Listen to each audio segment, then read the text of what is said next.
Good evening sir. Good evening.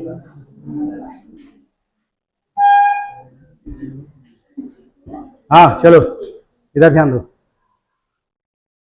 तो क्या है, बहुत टाइप के एलिमेंट होते हैं। एलिमेंट जानते हैं? तत्व। तत्व बहुत टाइप के होते हैं। पीरियोडिक टेबल में ऐसे भी एलिमेंट्स होते हैं, नहीं, पीरियोडिक टेबल को छोड़ के भी कुछ एलिमेंट्स होते हैं। कुछ ऐसे भी तत्व होते हैं जिनको शरारती तत्व बोला जाता है और असामाजिक तत्व बोला जाता है। तो मुझे इस क्लास में भी कुछ असामाजिक तत्व दिख रहे हैं। अब बताने की जरूरत है क्या? तो खैर, साइंस एंड टेक की क्लास में आज जो टॉपिक है, जो हम आज डील करने वाले हैं, दैट इज आर्टिफिशियल इंटेलिजेंस। ठीक है ना? कृत्रिम बुद्धिमत्ता, है ना? बहुत कम लोग के पास होता है इंटेलिजेंस, है ना? और वो भी आर्टिफिशियल आ जाए तो फिर और क्या। तो आज इसके बारे में हम लोग समझेंगे। डेफिनेटली इसमें से क्वेश्चन आएगा, है ना?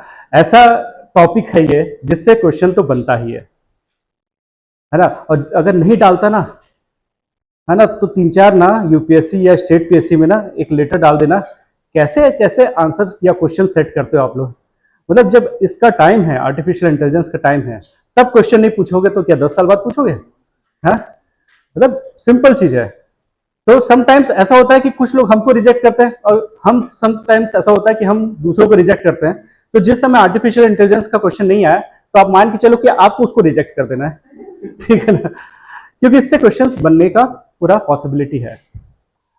हम जो क्लास कर रहे हैं, हम जो तैयारी करते हैं, वो एक सफर है ना? सफर है। वो सफर नहीं, वो सफरिंग वाला सफर नहीं, मतलब पीड़ा वाला सफर नहीं, सफर है, जर्नी है। और हम लोग क्या है? मुसाफिर, है ना? मुसाफिर है कि नहीं? तो क्या है, हमको लगता है कि हमारी जर्नी यहां पे जाके खत्म हो जाएगी।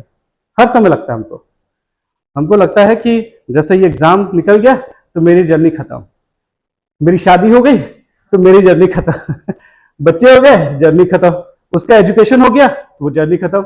शादी हो गई उसकी, जर्नी खत्म। भाई तुम्हारी जर्नी खत्म होने वाली है? तो मुसाफिर खत्म होते जाते हैं, पर मुसाफिर की जर्नी खत्म नहीं होती है। तो क्या होता है, मोस्ट ऑफ द टाइम मुसाफिर ना अपनों की तलाश में लगे रहते हैं, है ना? और इन द एंड समझ आता है कि अपनों की तलाश नहीं करनी थी, अपनी तलाश करनी थी, है ना? अपनी तलाश अगर हम कर लेते तो ज्यादा अपनों की तलाश करने की जरूरत नहीं पड़ती, isn't it? तो इसलिए क्या है, अभी ये जो टाइम है, हम ऐसा नहीं कि मुसाफिर नहीं रहेंगे, तो मुसाफिर तो रहेंगे। डेस्टिनी क्या रहेगी हमारी? अपनी तलाश करना। और अपनी तलाश करना मतलब मेरे को अपने अंदर में एमआरआई नहीं करना है ना? अपनी तलाश करने का मतलब सिंपल ये है कि मेरी जो कैपेबिलिटी है उसके अकॉर्डिंग मेरा शेड्यूल बनना चाहिए, मेरा डेली रूटीन बनना चाहिए, और मेरे कैपेबिलिटी के अकॉर्डिंग मेरा गोल डिसाइड होना चाहिए, है ना? गोल हमेशा से हायर एंड पे होना चाहिए, क्योंकि आरबीआई की गवर्नमेंट, आरबीआई भी तो क्या करता है, इन्फ्लेशन को टारगेट करने के लिए 4+-2 रखता है ना, है ना? तो कुछ तो हायर लेवल पे अपना रेंज तो रखना ही चाहिए, क्योंकि जब हम हायर रेंज लेवल पे रेंज रखते हैं तो लोअर रेंज पे तो सेटल होंगे ही, पर रेंज ही लोअर रखते हो कि मुझे ग्रुप डी का फिटर हो या मैकेनिक वाला जॉब करना है, तो फिर कहां पे सेटल हो गया आप? Getting it? तो इसलिए क्या है, रेंज हमेशा से ऊपर लेवल का होना चाहिए। अब सिर्फ रेंज रखने से काम नहीं होगा, आपको वैसे एफर्ट भी डालना होगा, है ना? सपना बस देखने से काम होगा नहीं, ठीक है ना? तो सपने के साथ साथ अपने को काम भी करना है।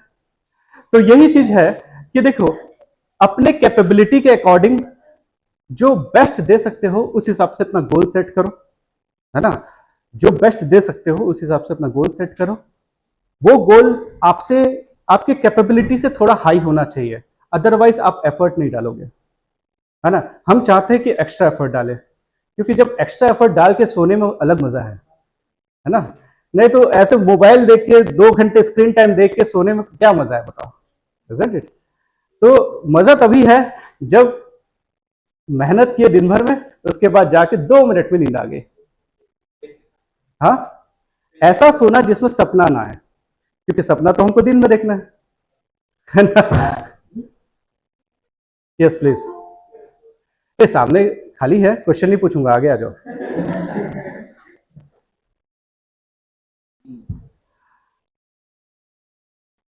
ठीक है, तो यही है, एम हमेशा से हायर रखो। ठीक है, एम हायर रखने से आपका एफर्ट जो होता है वो अपने रेंज से बाहर निकलता है, अदरवाइज उसी पे ही हम घूमते रह जाते हैं। कंफर्ट जोन से बाहर निकलना जरूरी अपने को है। ठीक है ना, तो यही है। तो स्टार्ट करते हैं आर्टिफिशियल इंटेलिजेंस से।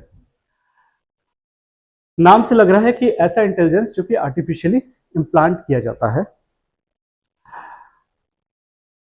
हम देख रहे हैं कि ह्यूमन एक लेवल का इंटेलिजेंस तो रखता है, बट कुछ एरियाज ऐसे हैं जहां पे रिपीटेटिव इंटेलिजेंस की जरूरत नहीं पड़ती है ना। जैसे क्या होता है कि मैंने पहली बार रास्ता खोजा, बहुत मेहनत करके कि ये ईस्ट डायरेक्शन है, वो वेस्ट डायरेक्शन है, बहुत टाइप का रास्ता खोजा। एक बार मेहनत कर लिया और मेहनत करके मैं एक बार पहुंच गया, फिर मेरा ऑटो पायलट मोड में मैं जाते रहता हूँ। फर्स्ट टाइम मेहनत किया, बार बार मेहनत थोड़ी ना करना है ना। फर्स्ट टाइम मेहनत करने में समय लगता है। आर्टिफिशियल इंटेलिजेंस का भी यही पर्पस है कि भाई ऐसे ह्यूमन की एक्टिविटीज जिसमें कुछ नया सीखने का कुछ नहीं है, उसको हम मशीन को दे दें और हम क्या करें, कुछ नया चीज पे काम करें। Isn't it? ऐसा चीज जिससे हमारा टाइम बच सके।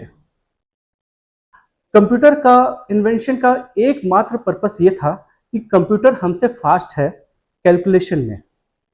कैलकुलेशन एक टाइप का वेस्टेज ऑफ टाइम है समटाइम्स, है ना। आप 1 करोड़ मल्टीप्लाई 1 करोड़ कर रहे हो, मल्टीप्लाई कर रहे हो, वेस्टेज ऑफ टाइम। आपको पता है मल्टीप्लिकेशन कैसे होता है, तो दे दो ना उसको, किसको, कैलकुलेटर को दे दो। Yes please.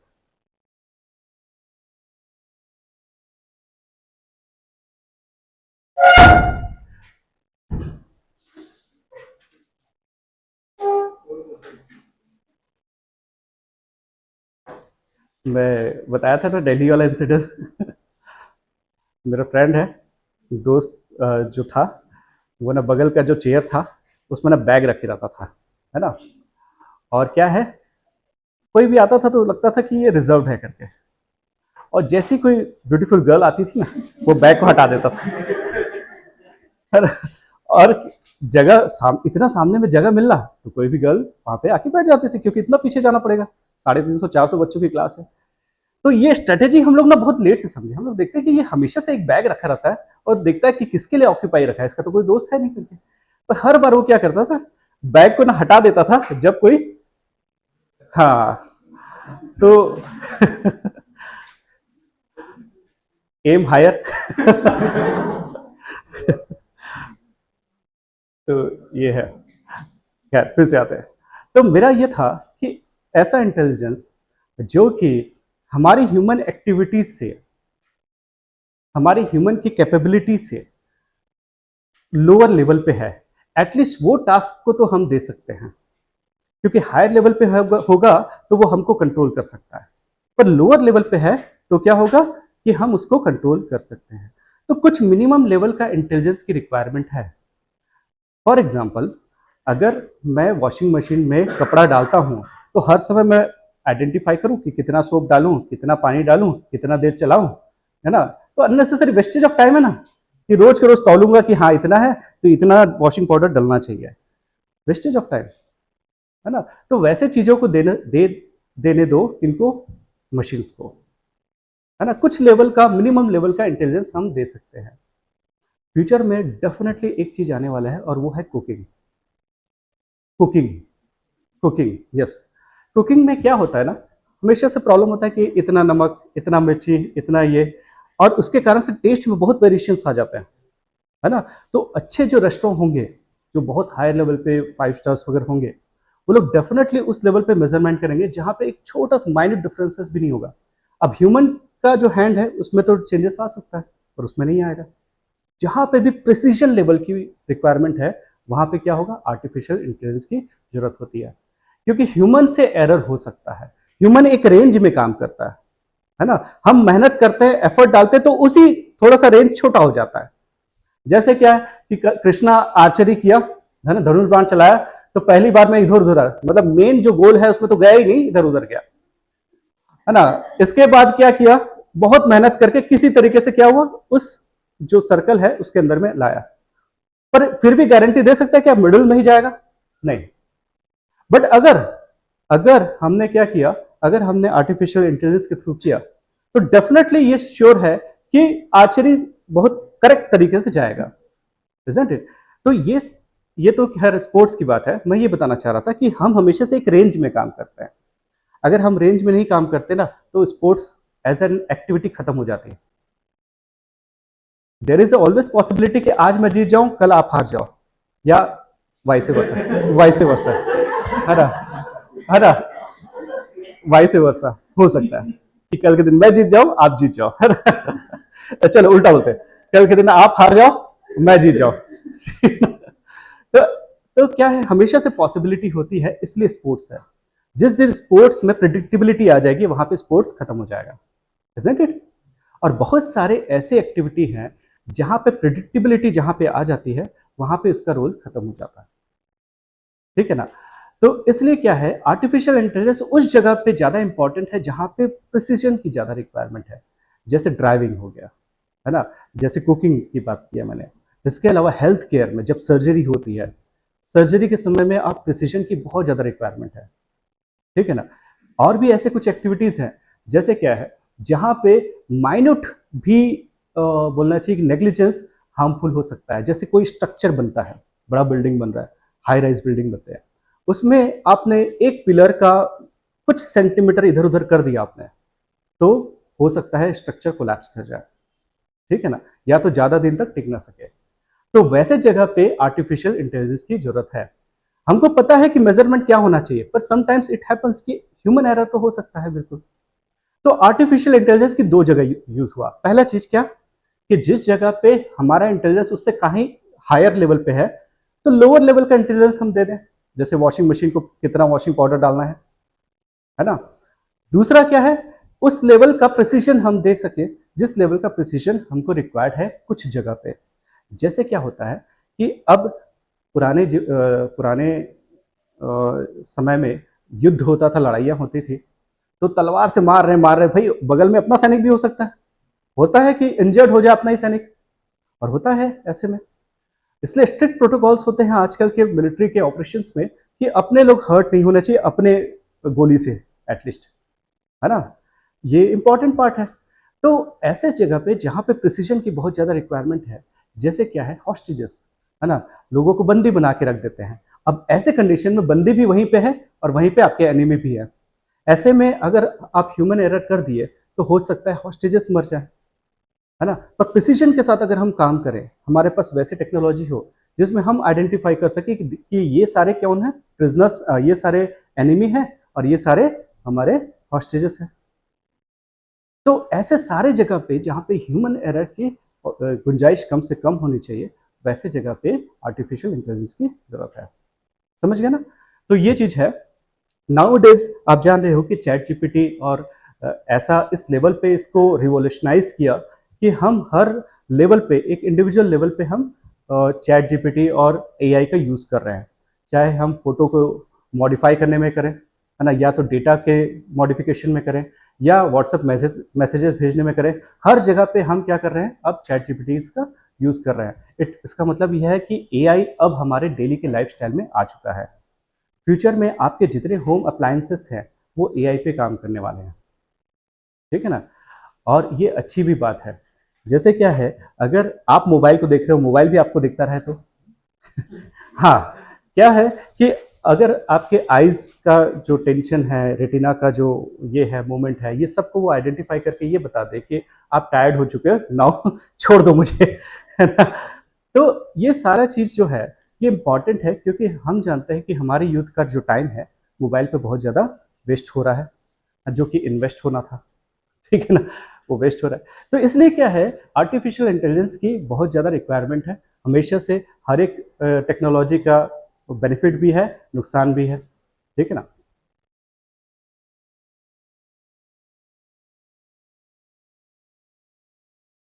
तो what is artificial intelligence? It is the ability of machine, किसी भी मशीन की एबिलिटी, क्या क्या चीज की एबिलिटी, कि वो सोच सके, परसीव कर सके। बैठो क्लास में, बैठ जाओ बैठ जाओ, आए हो तो बैठ जाओ, बैठ। ठीक है चलो। परसीव कर सके, लर्निंग कर सके, प्रॉब्लम सॉल्विंग कर सके और डिसीजन मेकिंग कर सके। ठीक है ना, ये सारा जो है ये इंटेलिजेंस में आता है, आर्टिफिशियल इंटेलिजेंस में। ठीक है, सोचने की क्षमता, देखो सोचने की क्षमता, अभी तक क्या होता था, कंप्यूटर में प्रोग्रामिंग्स होते थे, वो अपने से थॉट नहीं लेता था, आप जो कमांड देते थे उसी का आंसर करता था। आर्टिफिशियल इंटेलिजेंस में ये है कि आप जिस टाइप का कमांड कर रहे हो उसको समझ आ जाएगा कि आप क्या सोच रहे हो। यही तो सोचने की क्षमता है ना। जैसे क्या है, अगर मैं आपसे बात कर रहा हूं तो श्योरली मैं किसी कॉम्पिटिटिव एग्जाम से रिलेटेड बात कर रहा हूं, है ना, तो ये थॉट आप लोग के में है पर कंप्यूटर के माइंड में रहेगा नहीं, नॉट नेसेसरली।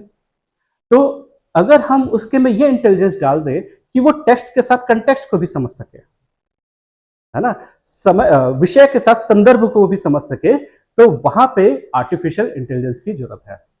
हम हमेशा से कंटेक्स्ट में बात करते हैं, देखना, समझ ना, अरे मैं वहां गया था, वहां तो गिर गया तो आपको पता है कि मैं कहाँ जाता हूं, तो आपको पता है, हो सकता है मैं सीढ़ी से जा रहा था तो गिर गया, है ना, या जहां जहां पे जाता, क्योंकि मेरे को कंटेक्स्ट पता है ना। और बाद में ऐसा हो जाता है कि 60 के बाद तो हमको वर्ड तो याद ही नहीं आता, अरे वो लाना, तो घर वाले समझ जाते हैं क्या लाना है करके। मतलब इस लेवल का कंटेक्स्ट से डिपेंडेंट हो जाते हैं कि उनको पता है कि अभी इस समय है तो चाय की जरूरत होगी, पानी की जरूरत है, या जो भी है। Getting it. खैर मैं मिसेस मूवी का एग्जांपल नहीं दे रहा हूं देखा क्या मिसेस मूवी, देखा ना? हाँ हाँ हाँ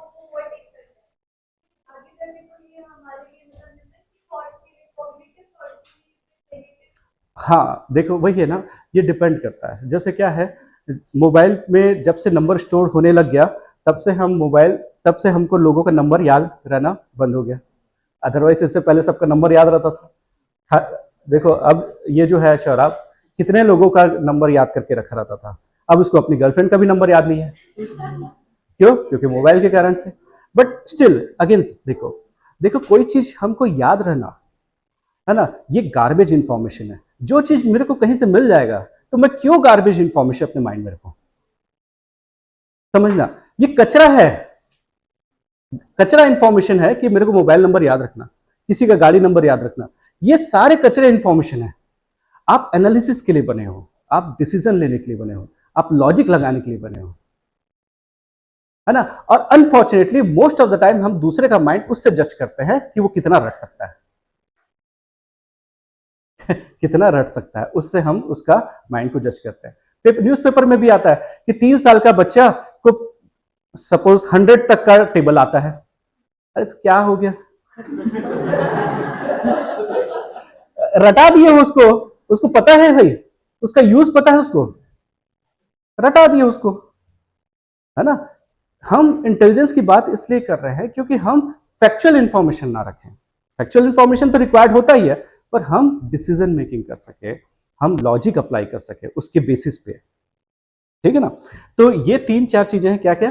थिंकिंग, हम मशीन्स को थिंकिंग का पावर दे रहे हैं, परसीव करने का, है ना। परसीव मतलब क्या बोलना चाहिए कि देखो, एक होता है दृश्य, दृश्य मूवी नहीं है ना है ना। दृश्य मतलब जो विजन है, जो चीज दिख रहा है। परसीव मतलब जो चीज आप देख समझ रहे हो कि क्या चीज चल रहा है, दोनों में डिफरेंस है। जब आप परसीव, हर आदमी जो मूवी देखता है, क्या हर आदमी वो मूवी को पसंद करता है? नहीं, क्योंकि आप परसीव अलग अलग करते हो। परसेप्शन हर किसी का क्या होता है, अलग अलग होता है, जबकि मूवी क्या होती है, सेम होती है ना। तो यहाँ पे जो जो ये सिस्टम है या आर्टिफिशियल इंटेलिजेंस है, वो क्या कर सकता है, परसीव कर सकता है, समझ लो ना। तीसरा है सीख सकता है, लर्निंग कर सकता है। मशीन्स को लर्निंग कराने के लिए हमेशा से कोडिंग करना पड़ता था, बट ये खुद से अपना सीख सकता है। इसलिए फ्यूचर में देखना, मैं बता रहा हूं कि कोडर्स, जो कोडर्स या प्रोग्रामर्स होते थे ना, उनका नीड रिलेटिवली कम हो जाएगा, जो कि बेसिक लेवल पे कोडिंग करते हैं। क्यों हो जाएगा? क्योंकि अब कोडर्स की रिक्वायरमेंट ही नहीं है। आप चाहते हो कि इस चीज के लिए मेरे को कोडिंग बना के दे देगा वो। इसका मतलब आप उसके प्रोग्रामिंग के लिए बने हो जो कि वो सारा प्रोग्रामिंग कर सके, है ना। अब अब हायर लेवल के कोडर्स की जरूरत है, प्रोग्रामर्स की जरूरत है ना। तो देखते देखते 10 साल में क्या चेंजेस आ गया। पहले हम लैंग्वेज सीखते थे, अब लैंग्वेज सिखाएंगे उसको। हाँ, मशीन लैंग्वेज, ठीक है ना, मशीन को एक लैंग्वेज सिखाएंगे ताकि वो सारा लैंग्वेज सीख सके, ठीक है ना। तो लर्निंग और है डिसीजन मेकिंग, ठीक है, अपना डिसीजन वो ले सके। जैसे आर्टिफिशियल जो कार आने वाली है ना, नहीं आर्टिफिशियल कार नहीं, कार जो हो रही है उसका जो ड्राइवर जो होने वाला है ना, आप जानते होंगे कि अब ऑटोमेटिक ड्राइवर्स रहेंगे, है ना। तो कार ऑटोमेटिकली जो चलेगा वो डिसीजन ही मेकिंग करेगा, है ना। वो देखेगा कि इस जगह पे खंबा है, इधर पे 10 लोग हैं, तो खंबा में ही टकरा दो। डिसीजन तो लेना पड़ेगा। जब ऐसा डिसीजन है कि जहां पे लोग मर सकते हैं, तो गाड़ी का नुकसान करना ज्यादा बेटर है, isn't it? डिसीजन तो लेना पड़ेगा। अब उसको जैसा प्रोग्रामिंग करोगे वैसा करेगा, है ना। अब ये यही प्रोग्रामिंग अगर अमेरिका में कोई बायस्ड पर्सन करेगा तो क्या करेगा। अगर ब्लैक एंड ब्लैक्स हैं एंड वाइट्स हैं अगर किसी को बचाना है तो व्हाइट्स को बचाओ, ब्लैक्स को उड़ा दो। प्रॉब्लम यहां पे भी आएगा। यही आर्टिफिशियल इंटेलिजेंस का क्या है, नुकसान है जो हम देखेंगे, ठीक है ना। हमारे इंडिया में होगा तो पहले आइडेंटिफाई करेगा कौन सा कास्ट का है, जिस कास्ट का तो लोअर कास्ट का तो उड़ा दो, हायर कास्ट का तो बचा दो।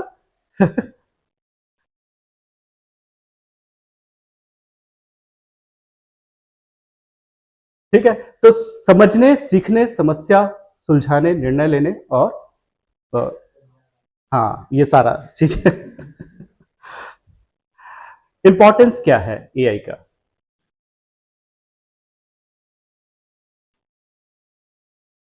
इसका इंपॉर्टेंस इस चीज से है कि ह्यूमन का टाइम उस चीज पे जाए जो सबसे ज्यादा वैल्यूएबल हो, एज सिंपल एज दैट। हमारा टाइम उस चीज पे जाए जो सबसे ज्यादा वैल्यूएबल हो। अगर कोई बंदा इलेक्ट्रिकल इंजीनियर है और वो फैन को ठीक कर रहा है, तो वो उसका वेस्टेज ऑफ टाइम है। वो इलेक्ट्रिशियन नहीं है, वो क्या है, इलेक्ट्रिकल इंजीनियर है, वेस्टेज ऑफ टाइम है। एक शेफ घर का खाना और रोटी दाल पका रहा है, वो उसका वेस्टेज ऑफ टाइम। वो किसके लिए बना है, वो ऐसे कुकिंग के लिए बना है जो प्रिसीजन की रिक्वायरमेंट है, जहां पे लोग 1000 रुपए दे के खाने आते हैं, है ना। तो वेस्टेज ऑफ टाइम आपको आइडेंटिफाई करना जरूरी है कि वैल्यू किस चीज का ज्यादा है, ठीक है। तो इसलिए क्या है, ऐसे चीज पे हमको फोकस करना है जिसका वैल्यू ज्यादा है। तो ह्यूमन अब दूसरे चीज पे काम करेंगे। आप देखते हो कि जिस घर में दोनों वर्किंग होते हैं, हस्बैंड वाइफ, तो वहां पे क्या करते हैं, वहां पे मेड लगा लेते हैं, घर का सारा काम वो करते हैं, है ना। घर की सास बोलेगी कि एक काम घर का नहीं कर सकते, सबके लिए नौकरानी लगाए, नहीं। क्यों बताए, क्योंकि अब हर कोई इस लेवल पे पढ़ा है कि घर का काम करना वेस्टेज ऑफ टाइम है, वेस्टेज ऑफ टाइम है। आप उससे बेटर चीज के लिए बने हो, है ना। वो अगर कितना भी मेहनत करेगी, घर की जो आती है मेड, वो कितना भी मेहनत करके 10-12 हजार कमा लेगी, पर आप 7 से 8 घंटे डिवोट करोगे तो 25-30 हजार कमा लोगे, है ना। इसका मतलब 10 हजार किसी को दे के 15 हजार का तो बेनिफिट है, बट दिन भर घर के काम में निकल जाता है तो मतलब आप 10 हजार की सैलरी के लायक हो। वैल्यू क्या चीज का, टाइम का वैल्यू होता है, आपकी कैपेबिलिटी का वैल्यू है, ठीक है ना। बोलते हैं कि ये जो बाहर में वर्कर होते हैं और जो ऑफिसर होते हैं, तो वर्कर लोग बोलते हैं ये दिन भर घर ऑफिस में बैठा रहता है, चाय पीता रहता है, कुछ काम नहीं करता, और हम लोग दिन भर खटते रहते हैं, हमारी सैलरी इतनी कम है, उसकी सैलरी इतनी ज्यादा। क्यों, क्योंकि ब्रेन का वैल्यू है ना। ह्यूमन का जो लेबर का, उसका थोड़ी ना वैल्यू है, ठीक है। एक और प्रॉब्लम है, हम हमारे लिए गुड न्यूज है, हम सबसे मोस्ट पॉपुलस तो बन गए थे, अब कैंसर में डेथ में भी सेकंड मोस्ट इंसिडेंस वाले हम बन गए हैं। आज ही हुआ, आज ही नहीं मतलब कल का ही न्यूज़ है, तो इट्स बैड न्यूज़, है ना। कैंसर से डेथ होने वाले में इंडिया सेकंड पे आ गया है, चाइना। हम लोग जल्दी सरपास कर देंगे, जैसे पॉपुलेशन सरपास किया ना। 2-3 चीजें हैं जो हम लोग जल्दी सरपास कर लेंगे। वो एक तो पॉपुलेशन जल्दी कर दिया हम लोग ने, अब ये वाला कर देंगे, कैंसर। तो मतलब फ्यूचर में आप समझ रहे हो कि कैंसर के कितने इंसिडेंसेस बढ़ने वाले हैं, और कैंसर के इंसिडेंसेस या कैंसर से रिलेटेड डेथ का सबसे मेजर रीजन क्या होता है पता है? राइट टाइम पे डायग्नोज नहीं होना। राइट टाइम पे डायग्नोज नहीं होना। और क्यों? क्योंकि जो डॉक्टर्स होते हैं उनके पास वैसे इक्विपमेंट्स नहीं है कि सही टाइम पे वो कर सके डायग्नोज, है ना? अगर सही टाइम पे डायग्नोज हो गया तो कैंसर क्यूरेबल होता है, पर थर्ड स्टेज में अगर पता चलता है या फोर्थ स्टेज में पता चलता है तो कोई ऑप्शन नहीं हो जाता, है ना? देखा गया इसमें जो डेटा में एक और चीज था कि जितने लोगों की डेथ होती है तो उसमें से 5 में से 3 लोग ने ट्रीटमेंट लिया था, फिर भी डेथ हुई। इसका मतलब या तो ट्रीटमेंट करने में लेट हो गया या तो डायग्नोस करने में लेट हो गया, दोनों में से कुछ एक होगा। या तो हमारे पास टूल्स नहीं है कि हम जल्दी से आइडेंटिफाई कर सके, है ना? तो इसलिए क्या है कि इस समय के लिए हमको क्या चाहिए, इसलिए एआई की रिक्वायरमेंट है। ठीक है, तो हमने क्या क्या देखा, रोड एक्सीडेंट्स में जितनी ज्यादा डेथ होती है हमारे इंडिया में, रोड एक्सीडेंट्स में, उसको आर्टिफिशियल इंटेलिजेंस बचा सकता है कि नहीं? कैंसर के कारण से कितनी डेथ होती है, उसको भी आर्टिफिशियल इंटेलिजेंस बचा सकता है। ठीक है ना? रॉन्ग ट्रीटमेंट और रॉन्ग सर्जरी के कारण से डेथ होती है, जिसका डेटा नहीं निकलता एक्चुअल में, और उसके कारण से हमारे इंडिया में बहुत डेथ होती है। कोविड में तो क्या हुआ, कोविड में जितना डेथ कोविड के कारण से नहीं हुआ उतना ज्यादा रॉन्ग ट्रीटमेंट के कारण से हुआ। Isn't it? यही है।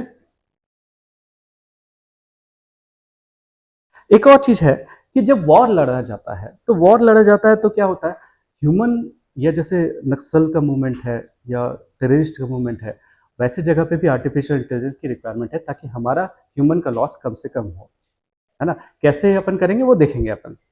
एक और चीज की एक और जगह पे आर्टिफिशियल इंटेलिजेंस की जरूरत है, एग्रीकल्चर में, है ना? एग्रीकल्चर में क्या होता है कि राइट टाइम पे हमको समझ आ जाए कि इसमें इंसेक्ट्स लग रहे हैं या पेस्ट लग रहे हैं, तो कीड़े लग रहे हैं, ये सही टाइम पे पता चल जाए तो हम उसको अकॉर्डिंगली उस पर इनपुट डाल सकते हैं। बट किसान के पास वो इनपुट नहीं होता, इसलिए वो क्या करते हैं कि सारे में यूरिया डाल दे, सारे में पेस्टिसाइड डाल दे, सारे में सब चीज डाल दिए। इससे उसका नुकसान भी है, हमारा भी नुकसान है, उसका पैसे का नुकसान है, हम तो कैंसरस हो जाएंगे, दोनों का नुकसान है ना?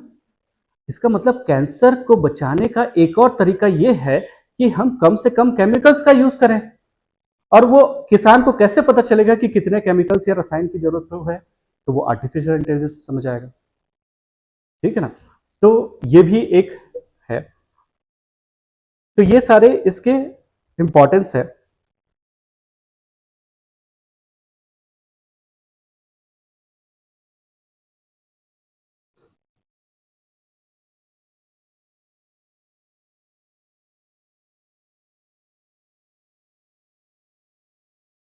तो जो जो पॉइंट्स मैंने बताया, हेल्थ केयर फैसिलिटी के लिए एआई की जरूरत है। दूसरा, लोकेशन बैरियर्स से, जो मैं यहाँ पे बैठा हूँ किसी और को रिक्वायरमेंट है, तो ये आर्टिफिशियल इंटेलिजेंस के थ्रू हम कुछ लिमिट मिनिमम लेवल का इंटेलिजेंस वहाँ पे दे सकते हैं। जैसे क्या है, डॉक्टर्स रिमोट एरिया पे नहीं अवेलेबल होते अच्छे डॉक्टर्स, है ना? तो अगर हम अ, एक ऐसा मेडिकल टूल किट बना सके जो कि आपका टेम्परेचर मेजरमेंट कर सके, आपका जो हार्ट बीट है मेजरमेंट कर सके, उसके बेसिस पे आपको क्या क्या सिम्टम्स हो सकते हैं या क्या क्या प्रिलिमिनरी लेवल पे आपको क्या मेडिकेशन ले सकते हैं, वो अगर सजेस्ट कर दे, तो जब तक वो बंदा मेन हॉस्पिटल या डिस्ट्रिक्ट हॉस्पिटल में पहुंचता है तब तक उसको प्राइमरी ट्रीटमेंट तो मिल जाएगा, है ना? तो इसलिए आर्टिफिशियल इंटेलिजेंस की रिक्वायरमेंट आपकी हेल्थ फैसिलिटी को रिमोट एरिया तक ले जाने के लिए भी है। ठीक है ना? स्मार्ट सिटीज में इसका बहुत ज़्यादा यूज़ है ना? मैंने बताया था कि सिग्नल्स हमारे जितने हैं वो अननेसेसरी 10 सेकंड तक चल रहे हैं जबकि कोई गाड़ी नहीं है, रोक के रखा हुआ है, एक गाड़ी को भी रोक के रखा हुआ है, वेस्टेज ऑफ टाइम है लोगों का। जिस जगह पे ज़्यादा ट्रैफिक है वो उस हिसाब से वो मैनेज करे कितना देर का सिग्नल ओपन होना चाहिए, कितना देर का नहीं होना चाहिए। ये तो सिर्फ हुआ ट्रैफिक की बात, उसके अलावा भी चीज़ें होती है। जैसे क्या है, किसी एरिया पे फ्लडेड है, कोई एरिया, नॉर्मली सिटीज में किसी किसी एरिया पे ज़्यादा पानी जमता है और कुछ एरिया पे पानी नहीं जमता, ऐसा होता है ना? यहाँ पे तो एक एरिया है जहाँ पे बहुत बहुत ज़्यादा पानी जमता है, उसका नाम ही दलदल सिवनी रख दिया, है ना? दलदल सिवनी का नाम ही ये था क्योंकि पहले वो दलदल था, है ना? वैसे कोलकाता में देखा जाए तो सॉल्ट लेक नाम रख दिया क्योंकि उस जगह पे पहले लेक था, है ना? तो ऐसे एरिया पे जहाँ पे पानी का नेचुरल मूवमेंट है, उसी हिसाब से तो आपको नाली बनाना चाहिए। आप बना दिए उल्टे एलिवेशन में तो नाली का पानी कैसे जाएगा? उसके लिए क्या चाहिए? स्मार्ट सिटीज या आर्टिफिशियल इंटेलिजेंस की जरूरत है। आप ये भी आइडेंटिफाई कर सकते हो कि किस एरिया पे लोग सेटलमेंट ज़्यादा कर रहे हैं, किस एरिया पे कम कर रहे हैं, और प्लानिंग में आपको बहुत हेल्प करेगा। ट्रैफिक का मूवमेंट कब कैसे किया जाए, वो सारा चीज़ भी आर्टिफिशियल इंटेलिजेंस से किया जा सकता है। जैसे क्या है, हैदराबाद में ना ट्रैफिक का बहुत अच्छे से मैनेजमेंट किया गया है।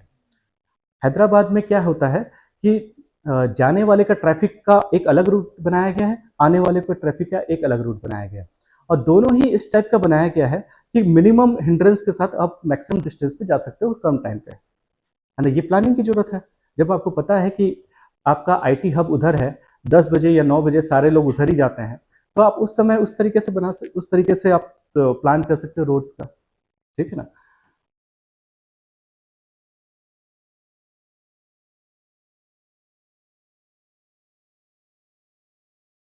तो नीति आयोग ने अ, कुछ सेक्टर्स आइडेंटिफाई किए हैं कि जिस पे एआई का बहुत बड़ा रोल हो सकता है, जिसमें हेल्थ केयर है। और हेल्थ केयर अगर कोई बोले, स्वास्थ्य सुविधाएं जो बोला जाए, तो उसमें सबसे मेन है कि जल्दी से डिटेक्ट करना, जल्द से जल्द पता लगाना बीमारियों का।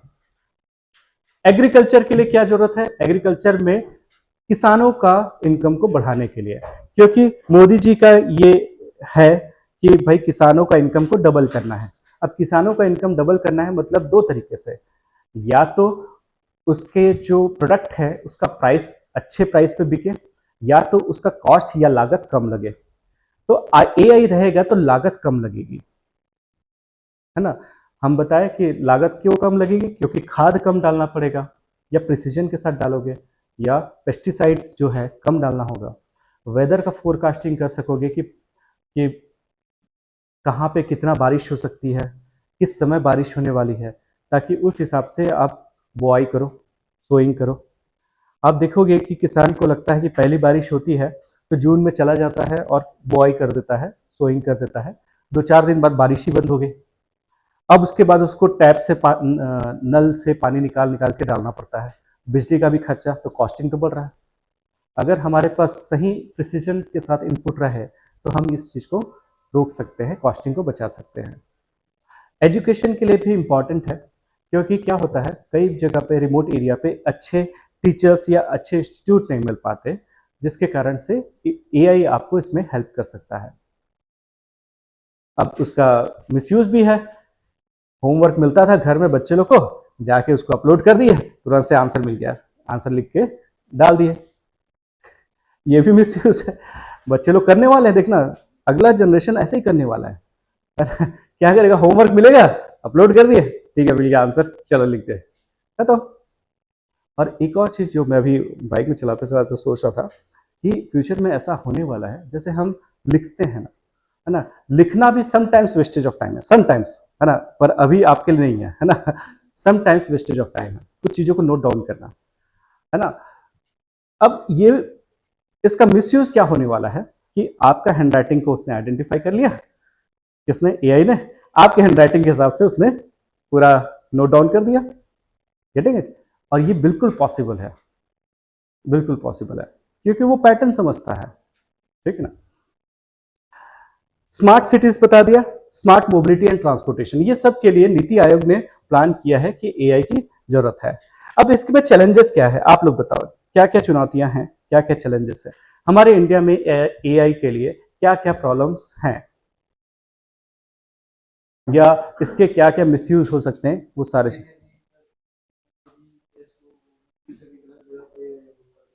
क्या क्या? हाँ। हम्म। हम्म। हाँ, अब देखो एक चीज, आजकल क्या है, सेलिब्रिटीज का फोटोज को कहीं पे भी कुछ भी चेंज करके कहीं पे भी डाल दे रहे हैं, अब ऐसा है। और ये सिर्फ सेलिब्रिटीज के साथ नहीं, सबके साथ होगा। पर एक अच्छी बात क्या है कि अगर धोखे से लीक हो गया तभी भी लोग सोचेंगे एआई से हुआ है ना। ये अच्छी बात है, क्योंकि पहले ना बहुत बड़ा बिजनेस बन गया था लीक करने का, है ना। लोग, जैसे क्या होता है अभी कुंभ में आपने देखा है ना, और कई जगह पे चेंजिंग रूम में वीडियोस वगैरह बना देते हैं, डाल देते हैं, है ना। अब क्या है, लोगों को टेंशन नहीं, ये नहीं रहेगा कि भाई हमारा वीडियो चला गया, भाई एआई से बना दिया, बना सकता है, बिल्कुल बना सकता है, तो वो टेंशन ही खत्म हो गया। है ना? एग्जैक्टली उस नहीं यही चीज है ना? जब आप सबका ऐसे कर सकते हो तो फिर क्या हम क्या है? Getting it? तो इसलिए क्या है, बस पर्सपेक्टिव चेंज करने की जरूरत है, आपको सोच चेंज करने की जरूरत है, ठीक है ना? तो इसलिए क्या है, ये चीजें अच्छी भी है, खराब भी है, पर यस किसी के प्राइवेसी के साथ ये करना, क्योंकि हमारे पास फंडामेंटल राइट्स में आता है राइट टू प्राइवेसी, ठीक है ना? तो राइट टू प्राइवेसी है तो इट मीन्स मेरा फेस बिना मेरे परमिशन के यूज नहीं होना चाहिए, ठीक है? और हाँ, बायस एंड डिस्क्रिमिनेशन, वही मैंने बताया कि मैंने प्रोग्रामिंग किया कि जैसे ही ब्लैक्स दिखते हैं तो उड़ा दो, व्हाइट दिखते हैं तो छोड़ दो। अगर मेरे में बायसनेस है तो मैं मशीन में भी वैसा बायसनेस डालूंगा, और ये बिल्कुल पॉसिबल है क्योंकि कोई ना कोई ह्यूमन है जो इन्वॉल्व है इसमें, है ना? और अगर ह्यूमन है तो उसके में बायस एंड प्रेजुडिस तो होता ही है, ठीक है ना? तो ये भी एक प्रॉब्लम है। नॉट ओनली दिस, बहुत टाइप के प्रॉब्लम्स हो सकते हैं, है ना? कास्ट, रिलीजन, है ना? बहुत टाइप के प्लेसेस के हिसाब से अलग अलग टाइप से हो सकता है, ठीक है? यस, तो सेकंड प्रॉब्लम क्या हुआ? बायसनेस, पक्षपात हो सकता है, ठीक है ना? कुछ लोगों को बेनिफिट दे सकता है, कुछ लोगों को नुकसान, ठीक है? हाँ, एक मिनट, है ना? हाँ हाँ, जो फीड कर रहा है ना उसी का दिक्कत हो सकता है ना। मैंने आपको शायद आपको एग्जांपल दिया था कि मैकबुक जो आए थे, है ना? कभी बताया होगा कभी कि मैकबुक जो है ना?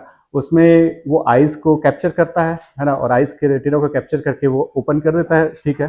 आप ही हो करके ऑथराइज कर देता है, बट वो मंगोलाइट्स में प्रॉपरली वर्क नहीं करता। जो चाइनीज है उनके में प्रॉपरली वर्क नहीं करता, क्योंकि उसको नंबर ऑफ सैंपल्स कौन सा दिया गया? नॉर्मल ह्यूमन भी नॉर्मल, वो लोग भी नॉर्मल है, मतलब अपार्ट अपार्ट फ्रॉम मोंगोलाइट्स उनको बाकी सैंपल्स दिया गया। प्रॉब्लम यही हो गया, हमारे पास आसपास में जो अवेलेबल है, तो ये दिक्कत हो सकती है बिल्कुल, ठीक है? और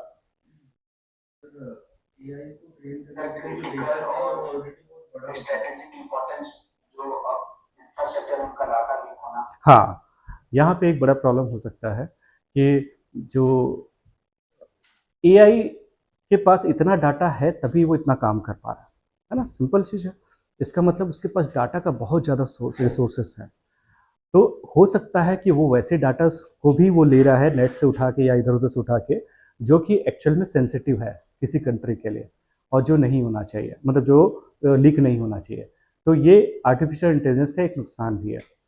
वो तो हर समय सीख रहा है ना, तो वो उसके आसपास में जैसा उसको एनवायरनमेंट मिलेगा वैसा वो सीखता जाएगा, ठीक है ना? हो सकता, हाँ क्या है कि ये सीख सकता है, तो अगर आसपास के लोग ऑलरेडी बायस्ड हैं, क्योंकि एक कम्युनिटी के अंदर में है वो, है ना? अगर वो लोग बायस्ड हैं, हमेशा से वैसी बातें कर रहे हैं, तो उसके माइंड में भी क्या, वो भी धीरे से वैसे ही फीडेड हो जाएगा, ठीक है ना? अच्छा, और ड्रग ट्रैफिकिंग कैसे? हाँ, वो तो ड्रोन का यूज है।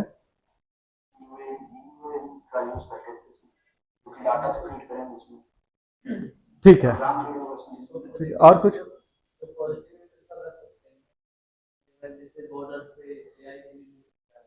हाँ, बिल्कुल बिल्कुल कर सकता है। मैं निगेटिव का थोड़ा सा सोच रहा हूँ, निगेटिव का। हाँ बताइए।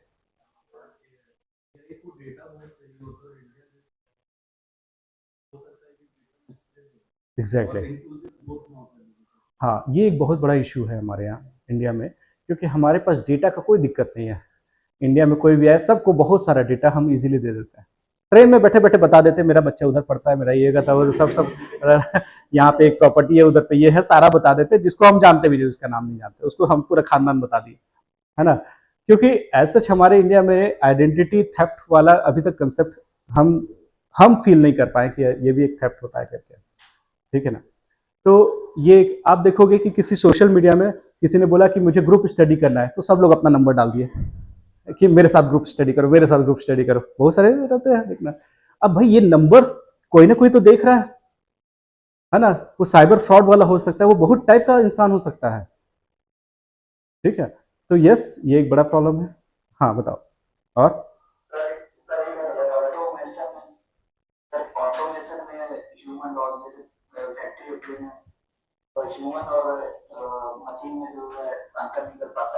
देखो, यस, ये देखो क्या है ना, एआई का जिम्मेदारी कौन लेगा, उसके ऊपर दिक्कत है।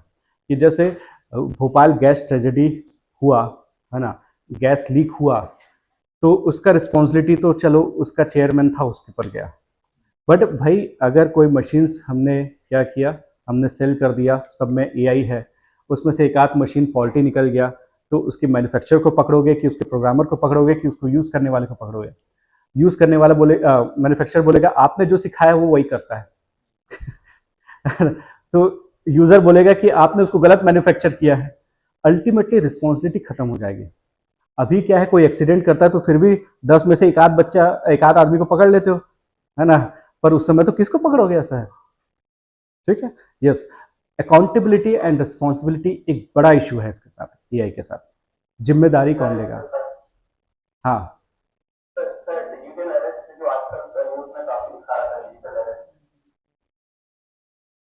देखो क्या है, साइबर फ्रॉड में एक और चीज का यूज किया गया है, वो क्या है कि जैसे मेरी आवाज जो है उसको वो सुनेगा, कॉपी करेगा और वैसे ही आवाज में वो बात करेगा, है ना।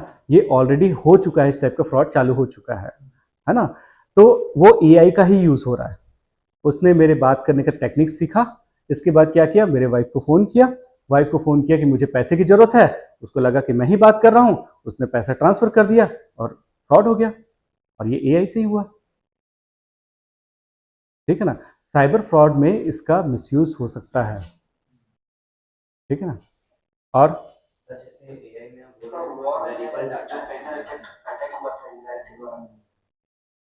हाँ, किसमें किसमें बताओ। अच्छा, नहीं, पेजर वाले अटैक में उसका यूज़ नहीं हुआ था। पेजर वाला अटैक ना एकदम बोलना चाहिए कि लोअर लेवल की टेक्नोलॉजी को यूज़ करके किया गया था। हाँ, हाँ,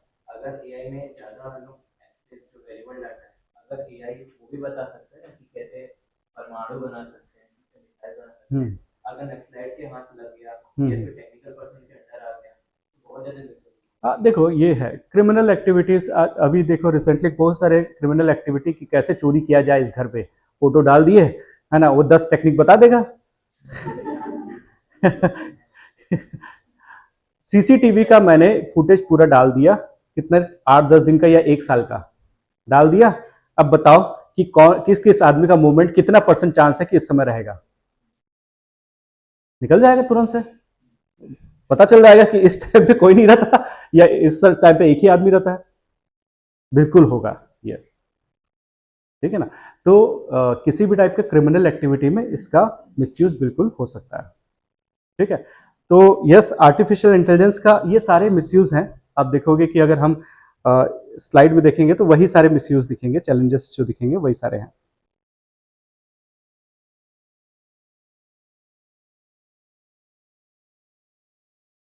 हाँ, एक और बड़ा प्रॉब्लम है हमारे इंडिया में, वो ये है कि टेक्निकल इंस्टीट्यूट उतने कैपेबल नहीं है कि एआई का लेक्चर को डिलीवर कर सके, है ना, एआई सिखा सके। दूसरा, उनके पास टूल्स वैसे नहीं है, ट्रेंड नहीं है।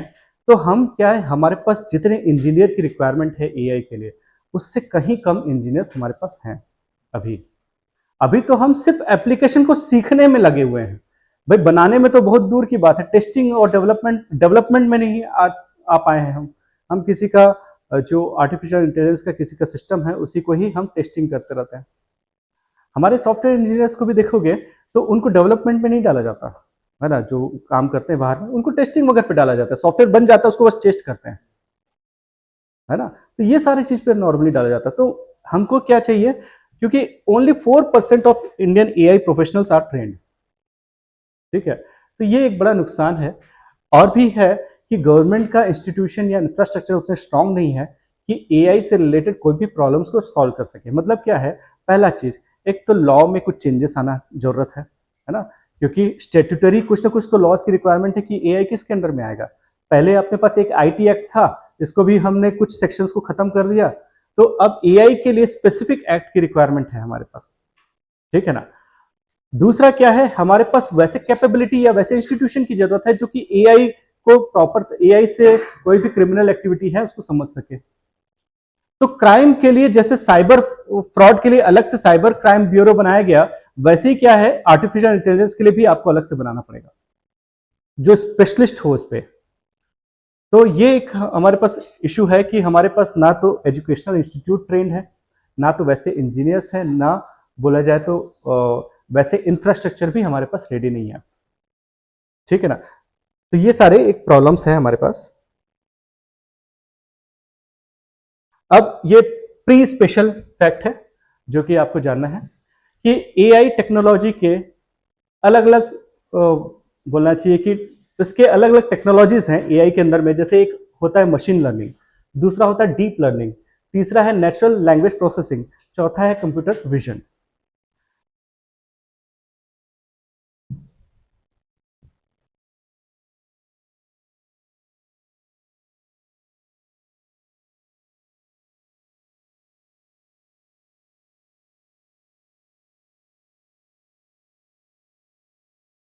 Yes please. ब्लॉकचेन और एआई में मतलब एक मेजर डिफरेंस बताएंगे जो कंफ्यूज होता है। देखो क्या है, ब्लॉकचेन कोई ट्रांजैक्शन को सिक्योर बनाने के लिए है ना। देखा जाए जैसे मैंने मेरे हेल्थ रिकॉर्ड में कोई नया चीज़ें ऐड करना है तो नया इंफॉर्मेशन ऐड करने में ब्लॉकचेन टेक्नोलॉजी यूज़ करेगा, हेल्प करेगा। पर मेरे में नई बीमारी खोजना है तो उसमें एआई हेल्प करेगा। नई बीमारी का इंफॉर्मेशन ऐड करने में ब्लॉकचेन हेल्प करेगा। नई बीमारी खोजने में कौन हेल्प करेगा? एआई हेल्प करेगा। डिफरेंस समझे ब्लॉकचेन और इसमें? वैसे ही किसी भी खेत में किस टाइप का कीड़े लगे हैं उसको खोजने में कौन हेल्प करेगा? एआई। उस कीड़े को मारने के लिए अब कौन सा टेक्निक अच्छे से यूज होगा उसके लिए ब्लॉकचेन टेक्नोलॉजी यूज होगा। समझो ना। तो इसलिए क्या है एआई और blockchain, blockchain simply storage of information है, ये लेजर है, खाता है, वही खाता है। वो उसमें अपने आप में कोई नया इंफॉर्मेशन नहीं आता, ऑटोमेटिकली वो सोच नहीं पाता। ब्लॉकचेन अपने आप में सोच नहीं पाता, पर आर्टिफिशियल इंटेलिजेंस सोच पाता है। तो गवर्नमेंट का नेशनल एआई स्ट्रेटेजी आया, एआई मिशन आया मिनिस्ट्री ऑफ इलेक्ट्रॉनिक्स ने, और एक और सुपर कंप्यूटर हम एरावत, है ना, इसका नाम एरावत हम एआई से डाले हैं। तो ये तीन चीजें जो हैं हमारे गवर्नमेंट की इनिशिएटिव है जो कि एआई के लिए। अब देखोगे कि बजट और इकोनॉमिक सर्वे में भी इस बार 2,500 करोड़ समथिंग कुछ डाला गया है एआई में काम करवाने के लिए। एआई से एथिकल कंसर्न्स बहुत सारे हैं, जिसमें से एक कंसर्न ये होता है प्राइवेसी वाला इशू। दूसरा एक और इशू है कि एआई से लोअर स्किल वालों का जॉब लॉस हो सकता है ना। अगर आपके स्किल्स अपग्रेडेड नहीं है तो आपका जॉब लॉस होने के चांसेस हैं। ठीक है ना। आप देखोगे कि हॉलीवुड में बहुत सारे स्क्रिप्ट राइटर्स का ने प्रोटेस्ट किया एआई के अगेंस्ट में, और सिर्फ इसलिए प्रोटेस्ट किया क्योंकि अब स्टोरी राइटर की जरूरत ही नहीं है। समझ ना। पार्ट 1 में एवेंजर्स में ये हुआ तो पार्ट 2 में क्या होना चाहिए? 10 स्टोरी बना दो, 10 स्टोरी में से जो स्टोरी अच्छा लगा हो गया, खत्म। क्यों लाखों करोड़ों स्क्रिप्ट राइटर को पैसा देंगे, है ना। तो हाँ, अब स्टोरी बना दिया, अब इसके बाद किस टोन में बोलना है, किस लैंग्वेज में बोलना है, वो अलग अलग डबिंग ऑटोमेटिकली हो जाएगा, क्योंकि वही स्क्रिप्ट का अलग अलग डबिंग या लैंग्वेज चेंज हो जाएगा इजीली। तो जितने ट्रांसलेटर का जॉब था वो भी खत्म हो जाएगा। ठीक है ना।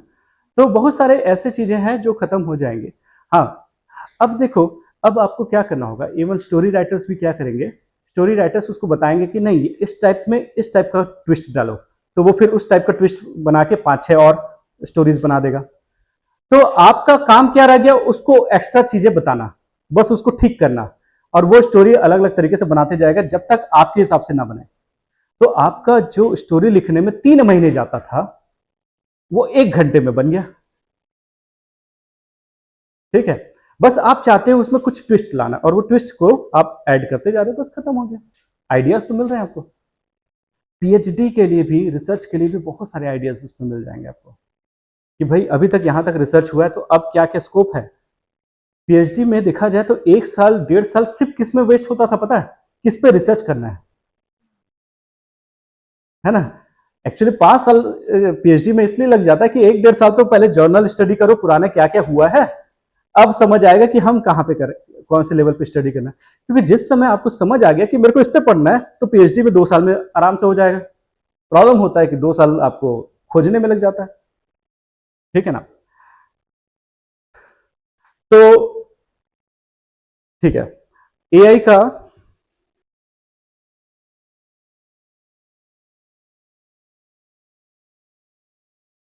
तीन टाइप है।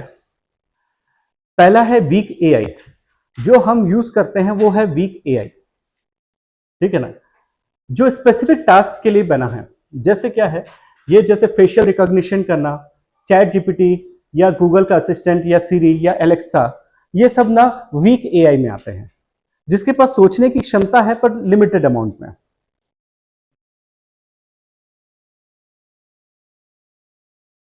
इसको रिवाइटल देना पड़ेगा। तो वीक एआई से फिर हम स्ट्रॉन्ग एआई में गए। स्ट्रॉन्ग एआई बहुत टाइप की चीजों को सीख सकता है, समझ सकता है, इनफैक्ट वो ह्यूमन के कैलिबर का बन जाता है। स्ट्रॉन्ग एआई और ह्यूमन जो है मोर लेस सेम लेवल पे हो जाएंगे। हाँ, रोबोट्स, जो रोबोट्स होते हैं वो, उसमें स्ट्रॉन्ग एआई को डाला जाए तो वो ह्यूमन के कैपेबिलिटी के आ जाते हैं। तीसरा है सुपर एआई। सुपर एआई ये होगा जो ह्यूमन के कैपेबिलिटी को भी सरपास कर सकते हैं। इनफैक्ट इनके में सेल्फ अवेयरनेस आ जाता है कि मैं एक रोबोट हूं, वो भी उसको पता है, समझ ना। तो जहां पे सेल्फ अवेयरनेस आ जाए कि मैं एक रोबोट हूं, मेरा एग्जिस्टेंस क्या है, मेरे मेरे को ये सब चीजें फीलिंग होनी चाहिए, मुझे फील नहीं होती, ये सारा चीज उसको पता है, तो दैट इज आपका सुपर एआई में आ जाएगा। ह्यूमन से भी बढ़ के कैपेबिलिटी। ये थ्रेट है, ये भी थ्रेट है, ये दोनों, इसलिए ये डेवलपमेंट लेवल पे ही रखा गया है, लेबोरेटरी लेवल पे ही रखा गया, इसको ओपन नहीं किया जा सकता। देखा जाए तो ये काफी अच्छे से डेवलप हो चुका है चाइना, जापान और कुछ मेजर कंट्रीज में। थर्ड वाला प्रॉपरली डेवलप नहीं हो पाया है, अभी थियोरेटिकल कंसेप्ट बना है इसका, पर अभी इसको प्रैक्टिकली नहीं डाला गया है।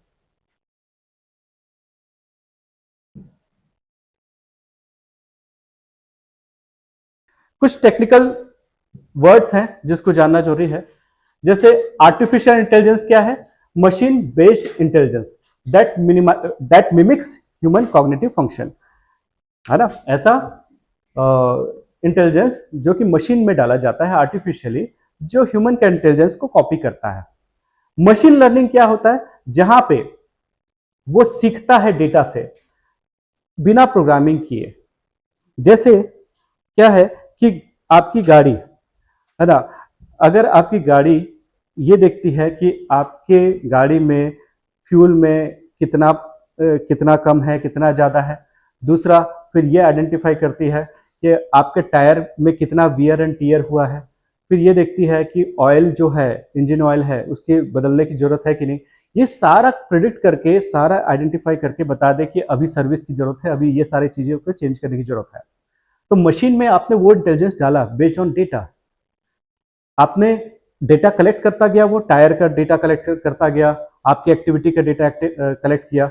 ये सारा डेटा को कलेक्ट करके उसने डिसाइड किया कि भाई क्या करना चाहिए, कि अब सर्विसिंग का टाइम है या तो चेंज करने का टाइम है। तो मशीन लर्निंग में क्या है, चीजें सीखती हैं, मशीन सीखता है, ठीक है। डीप लर्निंग ऐसा होता है जो कि न्यूरल नेटवर्क पे काम करता है, जो कि अपने आप में एक बड़ा सब्जेक्ट है। नेचुरल लैंग्वेज प्रोसेसिंग जो है, वही जो मैंने बताया कि मेरे आवाज को कॉपी करेगा और एग्जैक्टली वैसे ही कॉपी को, वैसे ही आवाज को वो यूज करेगा।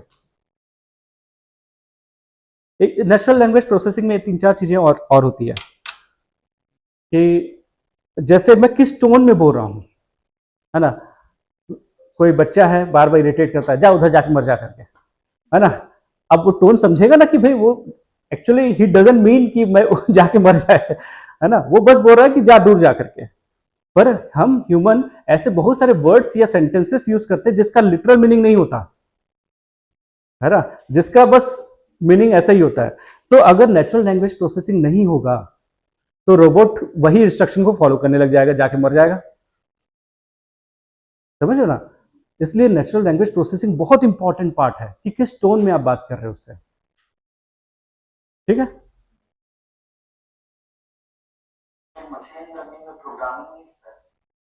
प्रोग्रामिंग होता है ना, पर प्रोग्रामिंग ऐसा प्रोग्रामिंग होता है कि वो सीख सके वाला प्रोग्रामिंग। मतलब दो अलग अलग टाइप की प्रोग्रामिंग होती है। एक तो फिक्स प्रोग्रामिंग की आप ये डालोगे तो वो इनपुट है और ये आउटपुट है ना, जो इंफॉर्मेशन डालोगे उसका ये आउटपुट निकलेगा, जैसे कैलकुलेटर है ना, फिक्स फॉर्म ऑफ प्रोग्रामिंग है। पर कुछ ऐसे प्रोग्रामिंग है जो कि सीखते जाते हैं, सीखते जाते हैं, नया प्रोग्रामिंग नया स्ट्रक्चर बनाते जाते हैं अपने अंदर में, वो है मशीन लर्निंग।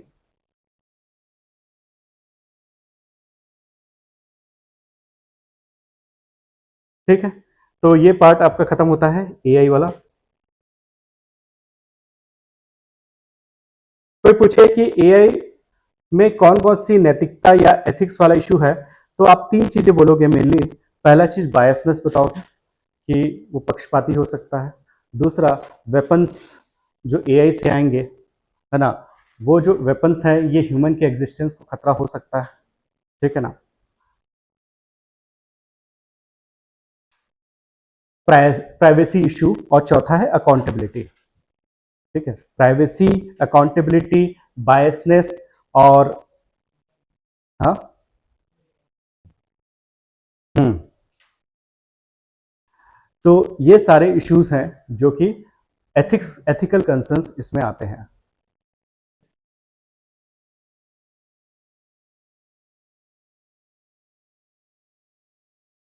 अगर एथिकल प्रिंसिपल्स में देखा जाए तो कभी भी जब एथिक्स देखते हैं या नैतिकता देखते हैं तो कुछ प्रिंसिपल्स होते हैं।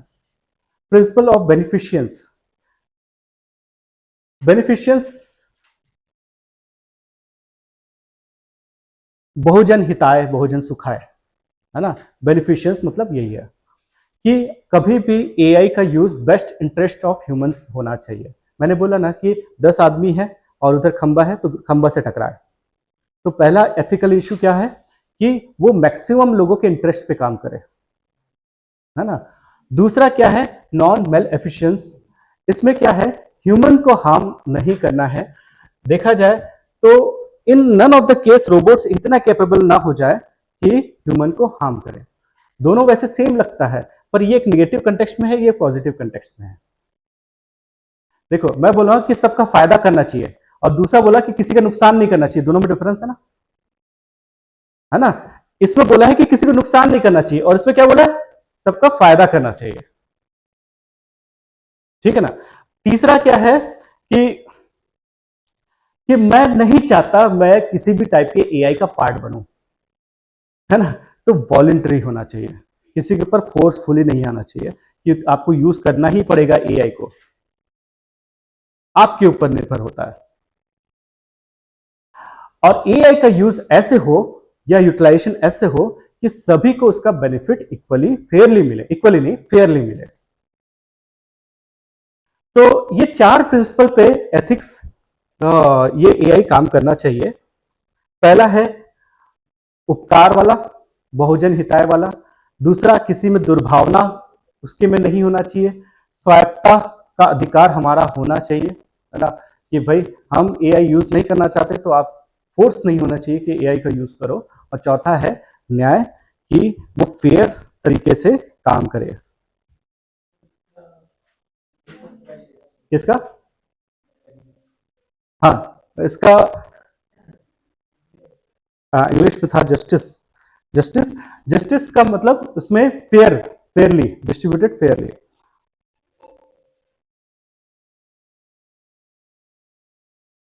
छोटी छोटी गलतियां हम कर देते हैं, यहीं पे इक्वली कर देंगे तो गलत हो जाएगा, है ना। फेयरली करेंगे तो सही है।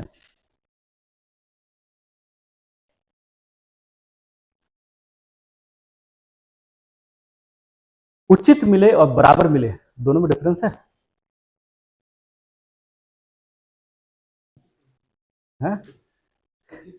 उचित मिलना चाहिए, बराबर मिलना नहीं है। हाँ, है ना। तो फेयर अगर मैं बोलता हूं तो उचित है, इक्वल बोलता हूं तो बराबर है। फेयर प्राइस शॉप, उचित मूल्य वाली दुकान, जितना होना चाहिए उतना, ठीक है ना।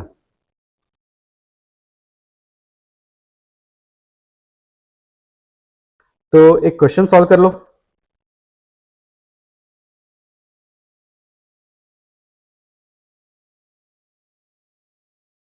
2020 के डेवलपमेंट के हिसाब से, 2020 का है ना, उसके डेवलपमेंट के हिसाब से इसमें से क्या क्या चीजें एआई एआई इसमें से क्या क्या चीजें कर सकता है।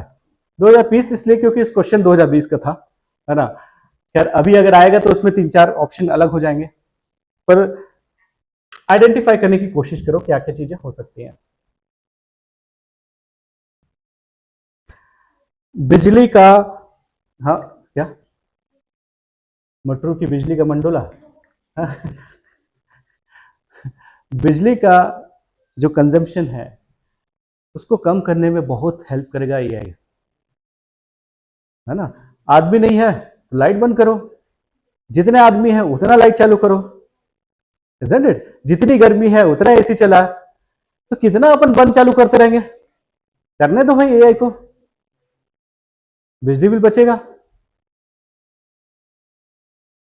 और इलेक्ट्रिसिटी सेव मतलब इलेक्ट्रिसिटी प्रोडक्शन, है ना। हम बचा लिए मतलब उत्पादन कर दिए भाई।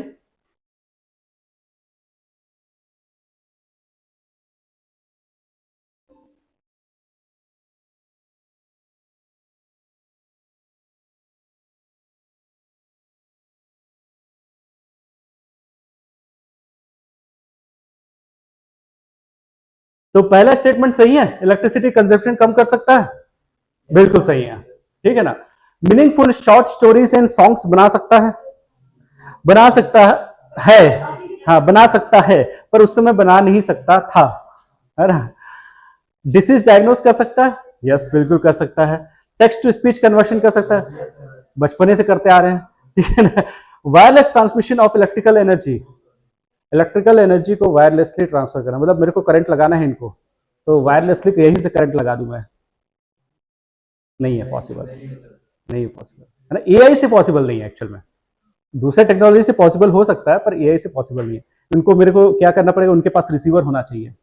मैं इलेक्ट्रिकल टू इलेक्ट्रोमैग्नेटिक ट्रांसफर करूंगा, वो इलेक्ट्रोमैग्नेटिक टू इलेक्ट्रिकल ट्रांसफर करेंगे, तब उनको करंट लगेगा। यार आपको तो ऐसे ही झटका लगता रहता कई लोग को देख के। वायरलेस ट्रांसमिशन वो तो हो गया ना। हाँ, तो इसमें से कौन कौन सा है, 1 3 4, है ना। और प्रेजेंट कंडीशन में 1 2 3 4, ठीक है। तो एआई खत्म होता है, आगे चलते हैं।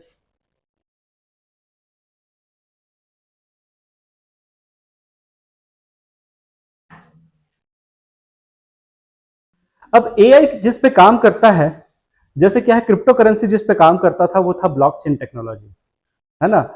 वैसे एआई जिस पे काम करता है उसका नाम है बिग डेटा।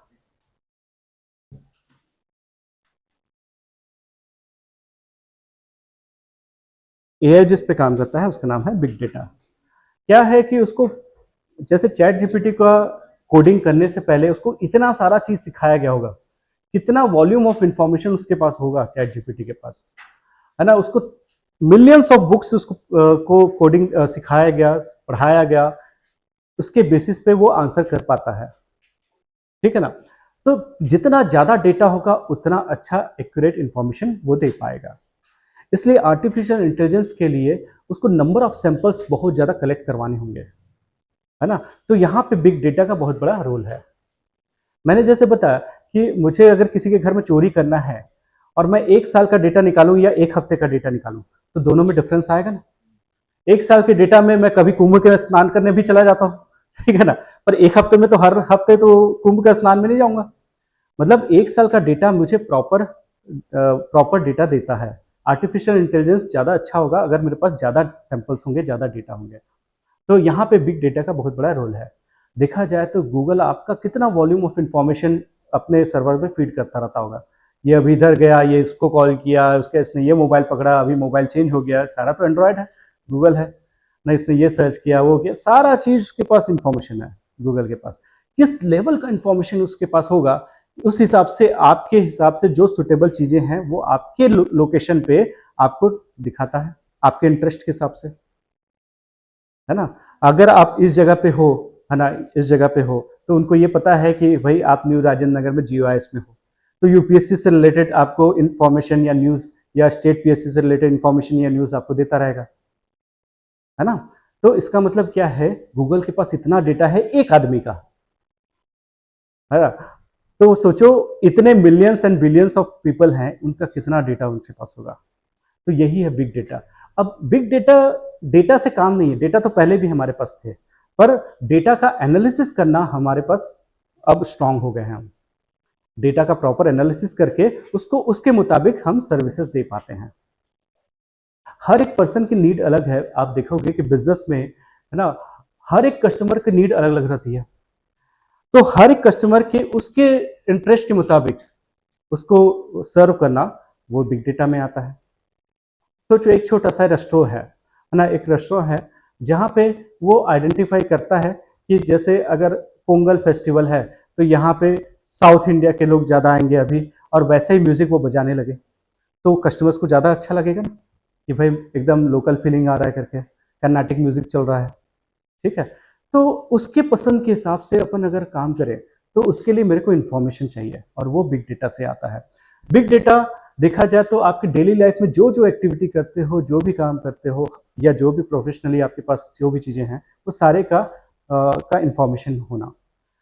फ्यूचर में इंटरनेट ऑफ थिंग्स आपके लिए बहुत कॉमन हो जाएगा, है ना। इंटरनेट ऑफ थिंग्स जिसको बोला जाता है कि हम वॉइस कमांड करते हुए आपके सारे इलेक्ट्रिकल एंड इलेक्ट्रॉनिक्स अप्लायंसेस हैं वो आपके हिसाब से काम करेंगे।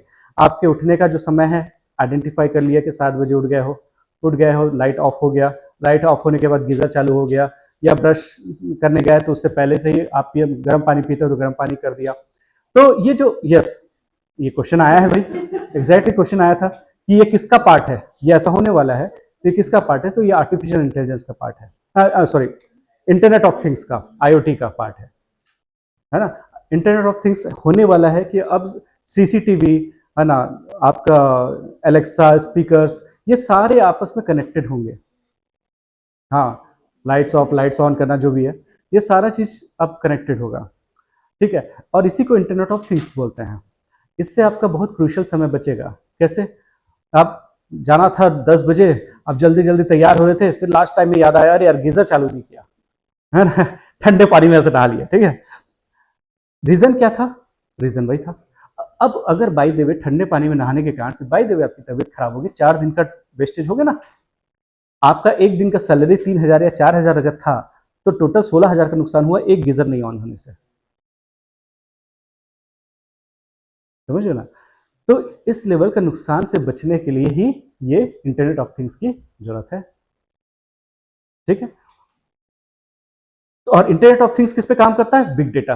आपके जो एक्टिविटीज है उसको आइडेंटिफाई करना, कहाँ कहाँ जाते हो वो आइडेंटिफाई करना, उस हिसाब से वो आपके हिसाब से आपको हेल्प करेगा। तो बिग डेटा में 6 V's की रिक्वायरमेंट है। एक है पहला, वॉल्यूम ऑफ इंफॉर्मेशन बहुत चाहिए, मतलब बहुत ज्यादा मुझे सूचनाएं चाहिए। पहला वी है वॉल्यूम ऑफ इंफॉर्मेशन चाहिए। दूसरा, मुझे वैरायटी ऑफ इंफॉर्मेशन चाहिए। एक ही टाइप का इंफॉर्मेशन नहीं चाहिए कि रोज सुबह 7 बजे उठता है एक ही इंफॉर्मेशन बस है, आज 7 बजे उठा कल 7:05 नहीं, 7 बजे उठता है 11 बजे सोता है, या जो भी है, एवरीथिंग शुड बी देयर। जितना वैरायटी ऑफ इंफॉर्मेशन होगा उतना अच्छा है, डेटा एनालिसिस तभी होगा, विभिन्नताएं जितनी होंगी। तीसरा, वेलोसिटी ऑफ इंफॉर्मेशन। क्या है कि जितना तेजी से इंफॉर्मेशन जनरेट होता है वो हेल्प करता है बिग डेटा के लिए। जैसे हमने न्यूट्रिनो को टकराया, 2 न्यूट्रिनो को टकराया और उससे ब्लैक होल जनरेट करने की कोशिश की लैब में। अब उसमें इतना तेजी से न्यूट्रिनो घूमा, वेलोसिटी ऑफ इंफॉर्मेशन, कितना सारा इंफॉर्मेशन जा रहा है, कितने एटम्स जा रहे हैं, कितने सब एटम्स बन रहे हैं, कितने छोटे छोटे ब्लैक होल्स बने, कितने वेलोसिटी ऑफ इंफॉर्मेशन थे। तो उस कंडीशन में आपको तीसरा बिग डेटा का पार्ट है वेलोसिटी ऑफ इंफॉर्मेशन। आप गाड़ी में ट्रेवल कर रहे हो या बुलेट ट्रेन में ट्रेवल कर रहे हो, तो आपका मोबाइल कितना तेजी से, मोबाइल का सिग्नल कितना तेजी से एक टावर से दूसरे टावर पे स्विच होता जा रहा है, वो एक इंपॉर्टेंट पार्ट रहेगा। क्योंकि फ्यूचर में क्या होगा कि बुलेट ट्रेन का पर्पस ही ये रहेगा कि आपका समय बचाना। इवन बुलेट ट्रेन में भी 1 घंटा लग रहा है, तो आपको वाईफाई का फैसिलिटी देना बहुत इंपॉर्टेंट पार्ट है। और वाईफाई की फैसिलिटी हम कैसे दें जब टावर इतना तेजी से स्विच हो रहा है, यहां से वो टावर, वहां से वो टावर। सोचो कितना तेजी से आपका जो वेलोसिटी ऑफ इंफॉर्मेशन चेंज होता जा रहा है, ठीक है ना, इसकी जरूरत पड़ेगी। फिर है वैल्यू ऑफ इंफॉर्मेशन, ऐसा इंफॉर्मेशन जिसका वैल्यू हो, है ना, गार्बेज इंफॉर्मेशन का क्या करेंगे, है ना। फिर है वेरिएबिलिटी, क्या है, the ways in which the big data can be used and formatted. क्या होता है कि हम हर एक डेटा को अलग अलग तरीके से यूज कर सकते हैं।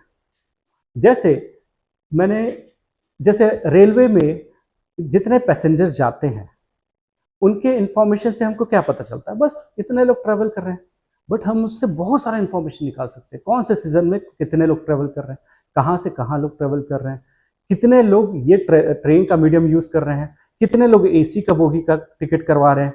ये सबसे हमको उनके पेइंग कैपेसिटी का पता चलता है, उनके बोलना चाहिए कि सीजन का पता चलता है, किस सीजन में वो जाते हैं, किस समय बिजनेस चलता है, कितना टिकट करवाते हैं, वो सारा चीज से हमको वैरायटी ऑफ इंफॉर्मेशन पता चलता है। इवन ह्यूमन के माइग्रेशन का बिहेवियर भी समझ आता है कि किस समय लेबर लोग घर जाते हैं, किस समय लेबर लोग बाहर आते हैं, है ना, किस समय जो बाहर के इमिग्रेंट्स हैं वो आते हैं और इमिग्रेंट्स हैं वो जाते हैं, जो भी है। ये सारा इंफॉर्मेशन एक्चुअली एक ट्रेन का इंफॉर्मेशन दे सकता है, रिजर्वेशन का टिकट का। तो मतलब क्या है, अगर हम उसी डेटा को अलग अलग फॉर्म में फॉर्मेट करके दें, है ना, फॉर्मेटिंग अलग लग रहा है, तो वही डेटा का मल्टीपल यूज है, ठीक है ना। तो ये 6 V's इंपॉर्टेंट है बिग डेटा में। 3 टाइप के इंफॉर्मेशन होते हैं अगर देखा जाए बिग डेटा में। पहला इंफॉर्मेशन ये होता है कि ह्यूमन से जो मिला हुआ इंफॉर्मेशन, ह्यूमन से मिला वाला इंफॉर्मेशन कॉन्क्रीट नहीं होता, लूज होता है। जैसे क्या है, कहीं पे अगर 26/11 का अगर सपोज अटैक हुआ, है ना, जैसे पास्ट में हुआ था, तो क्या क्या चीजें हुई थी वहां पे, टेररिस्ट किस मैकेनिज्म को फॉलो किए थे, उससे हम उसका इंफॉर्मेशन हम कहां से लेते हैं। एक इंफॉर्मेशन की हम एविडेंसेस से कलेक्ट करते हैं क्या क्या हुआ। दूसरा, वहां पे आसपास जो लोग देखे थे, प्रत्यक्षदर्शी जो थे, है ना, तो आई विटनेस से हम पता करते हैं कि क्या क्या हुआ। पर आई विटनेस से जो इंफॉर्मेशन मिलेगा वो लूज रहेगा, उसको कुछ याद रहेगा, कुछ नहीं रहेगा। एक ने बोला 3 बजे आए थे, एक ने बोला 2 बजे आए थे, है ना, होता ही ऐसा। दूसरा होता है मीडिएशन, कि उस लूज डेटा को प्रॉपर स्ट्रक्चर में, उसको प्रॉपर डेटाबेस में मीडिएट करना, ताकि उसको यूजफुल इंफॉर्मेशन बना सके। ये जो इंफॉर्मेशन है, ये जब ह्यूमन सोर्स्ड इंफॉर्मेशन से ज्यादा बेटर इंफॉर्मेशन होता है, ये प्रोसेस मीडिएटेड डेटा। इसमें डेटा स्ट्रक्चर्ड होता है, बिजनेस वाले लोग इसी को यूज करते हैं, है ना, स्ट्रक्चर्ड डेटा को यूज करते हैं। कि उनको अगर पता है कि जैसे अभी कौन सा, हाँ, महाशिवरात्रि जैसे आने वाला है, तो महाशिवरात्रि आने वाला है, तो सब अगर उनको पता है कि भाई मिल्क का कंजम्पशन बढ़ जाएगा, है ना, फिर वो बेल पत्र का कंजम्पशन बढ़ जाएगा, जो भी है सबका कंजम्पशन बढ़ेगा, तो क्या होगा, ये स्ट्रक्चर्ड डेटा है ना, ये ह्यूमन से नहीं निकला है, ये पता चला है हमको कहाँ से, जितना सेल हो रहा है, जितना एक्सपेंडिचर हो रहा है, जितना खर्चा हो रहा है, वो सबसे निकाला हम लोगों ने। पर हाँ, अगर हम हर एक पत्ता बेचने वाले से पूछें तो वो ह्यूमन सोर्स इंफॉर्मेशन मिलेगा। ये दिन भर में कितना पत्ता बिक गया, बेल पत्ता, तो वो बोलेगा कि हाँ 1 किलो बिका करके ऐसा। पर हम जितना ज्यादा स्ट्रक्चर्ड इंफॉर्मेशन लेंगे उतना ज्यादा हमारे लिए हेल्पफुल है। और तीसरा है मशीन जनरेटेड डेटा, ये सबसे अच्छा डाटा देता है मशीन जनरेटेड डेटा। जैसे क्या है, हम जितना एक्सपेंडिचर किए डेबिट कार्ड से, क्रेडिट कार्ड से, है ना, वीजा यूपीआई से जितना एक्सपेंडिचर किए, तो उससे मेरा स्पेंडिंग का बिहेवियर, स्पेंडिंग का सीजन, ये सारा चीज समझा जा सकता है। तो तीनों इंफॉर्मेशन अलग अलग है, ठीक है। तो ये तीनों टाइप के कैटेगरी हो सकते हैं। हम जब बिग डेटा फीड करते हैं तो तीनों टाइप का इंफॉर्मेशन देते हैं। जब मशीन हमारे पास आता है ना, तो हम उसको ये वाले इंफॉर्मेशन ज्यादा देते हैं, है ना, कि मैं जब भी आऊं तो लाइट चालू रखना, ठीक है ना। तो उसको लगा कि जब भी आएगा तो चालू रखना है भाई, तो जब भी आ रहे हो तो रात में भी आ रहे हो बाथरूम से उठ के तो लाइट चालू कर दिया, तो भाई नहीं रात को नहीं करना बताया। पर अगर यही चीज को वो पैटर्न समझता कि आप जब भी रात को उठते हो तो रात को नहीं लाइट ऑन करते, दिन के समय भले आप लाइट ऑन करें पर रात के समय नहीं करते करके, तो ये जो पैटर्न आपने उसने ऑब्जर्व किया तो उसके बेसिस पे आपका इंफॉर्मेशन लूज होगा पर आपका जो पैटर्न वो ऑब्जर्व करेगा वो करेक्ट होगा। ठीक है ना।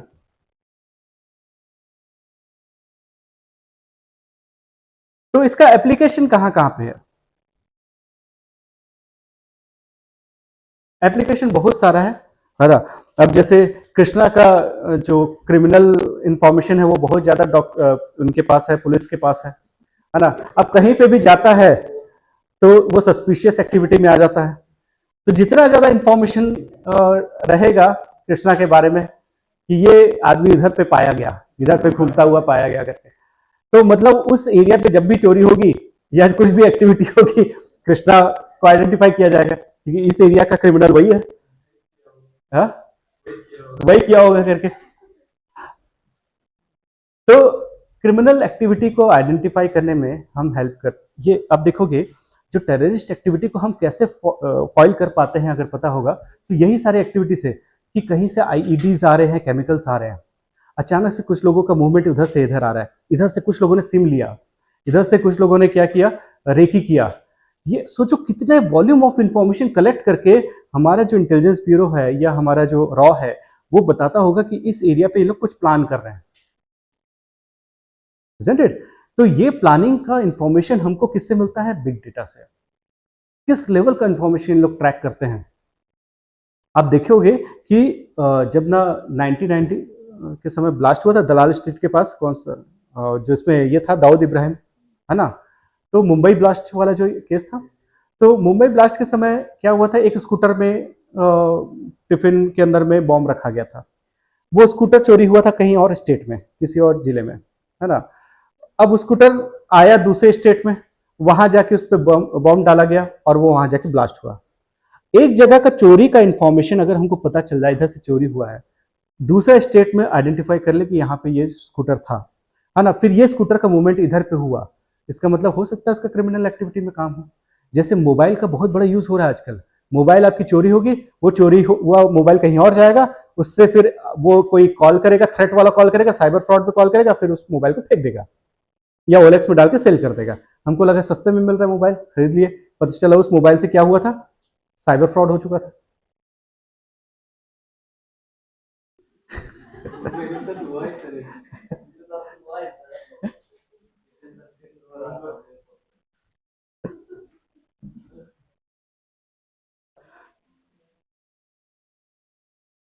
बिग डेटा का एक और इंफॉर्मेशन हो सकता है, वो है डिजास्टर मैनेजमेंट में, है ना।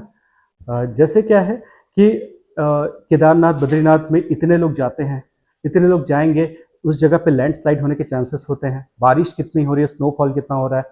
अगर हमारे पास ये इन्फॉर्मेशन रहे तो हम पहले से रेडी होंगे कि इस जगह पे इतने लोग आने वाले हैं। जैसे ये लोग कुंभ में तो रेडी थे पर दिल्ली के रेलवे स्टेशन में रेडी नहीं थे, है ना। देखा जाए तो प्रॉब्लम सबसे बड़ा स्टैम्पेड का ये रीजन होता है कि सडनली एक प्लेटफॉर्म से दूसरे प्लेटफॉर्म में जब गाड़ी आ जाती है सडनली लोग दौड़ने लग जाते हैं। ये तो रायपुर के रेलवे स्टेशन में ज्यादा पता नहीं चलता, पर यही क्राउडेड रेलवे स्टेशन में देखोगे, कोलकाता में देखोगे, दिल्ली में भगदड़ जैसा सिचुएशन बन जाता है। ठीक है ना, कि भाई 10 मिनट में दूसरे प्लेटफॉर्म पे जा रही है जहां पे 10 मिनट में जाने में आपको लग जाएगा टाइम। ठीक है ना, तो ये सारे प्रॉब्लम्स थे। अगर देखो स्टैम्पेड एक ह्यूमन मेड डिजास्टर है ना, ये अवॉइडेबल है। हम वैसे डिजास्टर्स को तो अवॉइड कर सकते हैं ना जो कि ह्यूमन से हो सकता है। ठीक है ना, तो वैसे के लिए बिग डेटा की बहुत ज्यादा जरूरत है।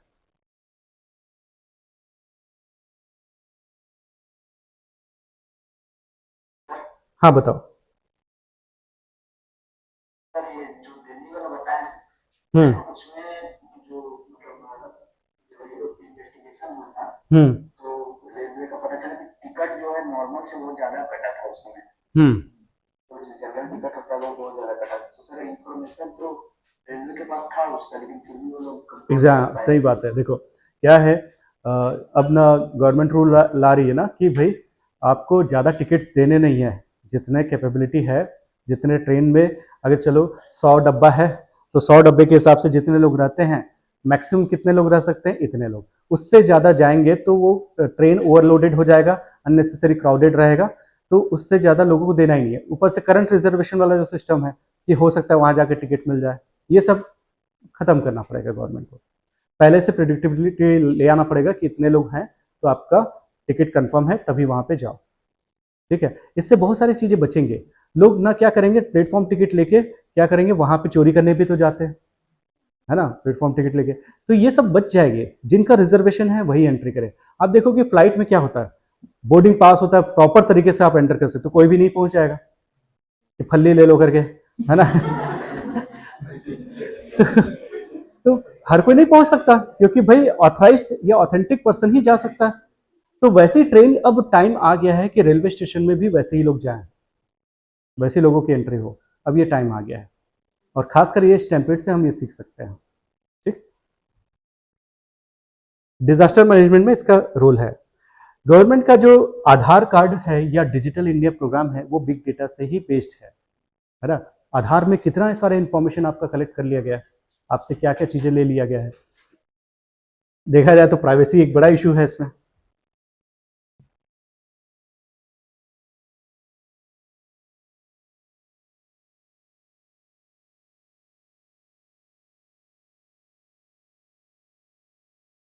ठीक है, तो अभी टाइम है ना, नहीं है, अच्छा चलो, कल से हम थोड़ा इंप्रूवमेंट के 2 टॉपिक खत्म किए, ठीक है। अब छोटे टॉपिक्स हैं, ये सारे टॉपिक्स में से क्वेश्चन बनने के हाई प्रोबेबिलिटी, इसलिए हमको ज़्यादा पढ़ना भी है। ब्लॉकचेन टेक्नोलॉजी, एआई, इसमें से क्वेश्चंस बनने के ही है। आगे हम 6G के बारे में पढ़ने वाले हैं, 6G, 5G, AG, OG सब पढ़ेंगे हम, ठीक है ना। कि हाँ, तो उसके बारे में देखेंगे कि कौन कौन से जी है, दादा भाई नौरोजी है। कोई डाउट है यू कैन आस्क मी। चलो ठीक है, ऑनलाइन में कोई डाउट?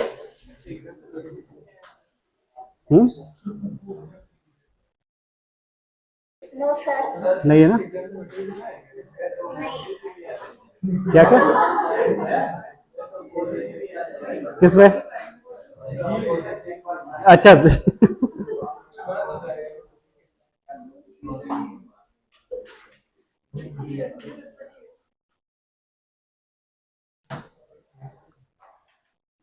देखो, थैंक यू। देखो क्या है, एक छोटा सा ज्ञान की बात है, सुन लो थोड़ा सा, 2 मिनट की ज्ञान की बात है ना। क्या होता है कि हम बोलते हैं कि समय हमारा हर जख्म को भर देता है, तो वो क्या रियली में भरता है?